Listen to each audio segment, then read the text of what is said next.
Hello everyone, many माने की फिर एक नई वीडियो के साथ। तो आज की वीडियो में हम धागों से पॉम बना के इस तरह के वॉल हैंगिंग बना के तैयार करेंगे। आप इस तरह के पॉम से कोई भी वर्ड लिख सकते हो। मैंने इस पे वेलकम लिख के तैयार किया है। हम जो भी पॉम बनाएंगे बिल्कुल सेम साइज के होंगे, कोई भी छोटा बड़ा नहीं होगा, बिल्कुल सेम साइज होगा, जिससे ये दिखने में बहुत सुंदर लगेगा। तो इसे बनाने के लिए हमें कौन कौन सी सामग्री चाहिए, मैं सबसे पहले आपको उसके बारे में बता देती हूँ। इसके लिए हमें सबसे पहले बुकरम ले लेने हैं। हम जो भी वर्ड लिखेंगे बुकरम पे लिख के तैयार करेंगे। ये मार्केट में इजीली मिल जाता है क्योंकि ये सिलाई में यूज होता है।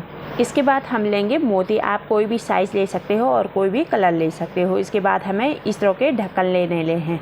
ये हमारी सबसे खास चीज़ है क्योंकि हमें इस पर पॉम बना के तैयार करने हैं।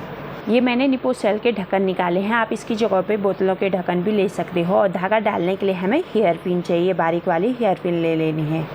इसके बाद सबसे लास्ट में हमें एक सुई ले लेनी है जो हम पॉम को बुकरम पे सिलने के लिए चाहिए। तो चलिए पॉम को बनाना शुरू करते हैं।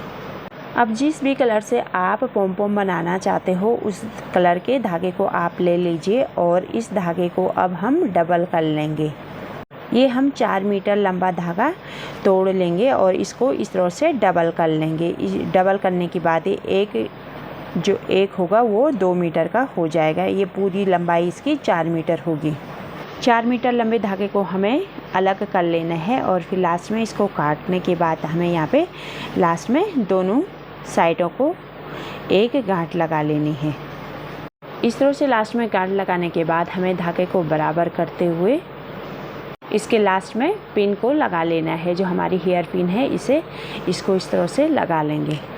इसके बाद हम इन दोनों ढक्कनों को ले लेंगे और इसे इस तरह से दोनों उल्टी साइड को एक तरफ कर लेंगे और जो सीधी साइड है उसे बाहर की तरफ कर लेंगे। और अब हमें इस पिन से इस धागे को इसमें इस तरह से डाल लेना है। जो हमारा लास्ट में गांठ है उस गांठ के बीच में से हमें यहाँ पे से इन दोनों पार्ट्स को बंद कर लेना है। इस तरह से गांठ के बीच में धागा डालने से यहाँ पे से हमारा धागा बंद हो जाएगा। और जो ये हमारी गांठ है इस गांठ को हम अंदर की साइड डाल लेंगे ताकि काटने में कोई प्रॉब्लम ना हो। यहाँ पे धागा बंद करने के बाद अब हमें इन दोनों ढक्कनों को बिल्कुल बराबर में पकड़ लेना है। ढक्कन को बिल्कुल भी नहीं हिलाना है। अब हमें इस पिन की हेल्प से इस धागे को इसमें भरते जाना है। लास्ट तक हमें इसको इसी तरह से भर लेना है। इस तरह से हम धागे को खींचते हुए बिल्कुल टाइट करते हुए इसमें भरते जाएंगे। एक उंगली से हमें धागे को दबा लेना है ताकि धागा कहीं पे लूज ना छूटे। और एक इस तरह से इसमें डालने के बाद हमें इसको खींच लेना है। इसी तरह से हम इस धागे को पूरा इसमें भर लेंगे। जब हम धागे को इसमें भरेंगे तो उस समय जब हम धागे को टाइट करते हैं उस समय हमें इस बात का ध्यान रखना है, जब हम धागे वाले साइड को खींचते हैं तो दूसरी साइड में ढक्कन उठना नहीं चाहिए। उससे हमारे पॉम की शेप में प्रॉब्लम आ सकती है। ढक्कन में धागे को डालते समय ढक्कन बिल्कुल बराबर होना चाहिए। चारों तरफ से ढक्कन उठा बैठा नहीं होना चाहिए। बिल्कुल बराबर करते हुए हमें इसे चारों तरफ से भर लेना है। इस तरह से उठा नहीं होना चाहिए। बिल्कुल बराबर करते हुए हमें धागे को डाल लेना है। ढक्कन को बिल्कुल बराबर करते हुए हम इसमें धागे को पूरा भर लेते हैं चारों तरफ। इस तरह से ढक्कन को पूरा भरने के बाद हमारे पास जो भी धागा बचता है हमें फिर से इस पर दोबारा लगा लेना है। इसी तरह से हम इस पूरे धागे को इस पर इस तरह से ख़त्म कर लेंगे। लास्ट में बचे हुए धागे को अब हमें इसे भी जहाँ तक धागा पहुँचता है वहीं तक इसे चलाना है। और यहाँ पे हमारा ये धागा ख़त्म हो जाएगा। इसे अब हम इस पिन को निकाल लेंगे। इस पिन को निकालने के बाद हमें चारों तरफ से धागा काट लेना है। धागा हमें बिल्कुल इसके बीचों बीच से काटना है। जो हमारी दोनों ढक्कनों का बीच का गैप है इस गैप में हमें चारों तरफ से इस तरह से धागे को काट लेना है। इस तरह से बराबर करते हुए हमें धागा काटते हैं। ऊंचा नीचा नहीं होना चाहिए। कहीं टाइट और कहीं ढीले करने की वजह से पॉम की शेप ख़राब आ सकती है। हमें बिल्कुल बराबर में दबाते हुए इसको काट लेना है चारों तरफ से। इसकी पूरी कटिंग करने के बाद अब हमें इसी धागे से एक छोटा सा टुकड़ा काट लेना है इस पे गांठ लगाने के लिए।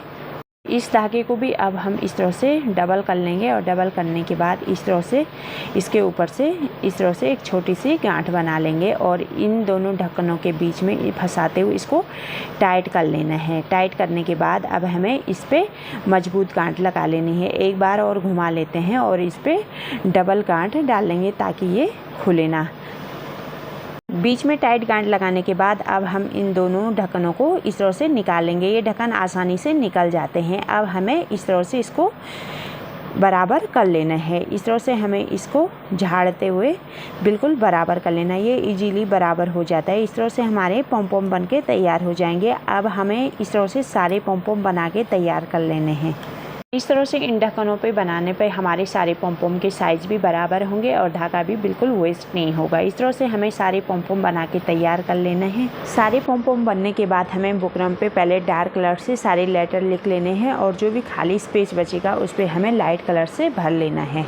हमें बुकरम पे जो भी पॉम-पॉम अटैच करने हैं बिल्कुल बराबर में करने हैं, ऊपर नीचे नहीं करने हैं। उससे इसकी शेप ख़राब आ सकती है और वो बाद में प्रॉब्लम कर सकती है जब हम इस पर फ्रेमिंग करेंगे।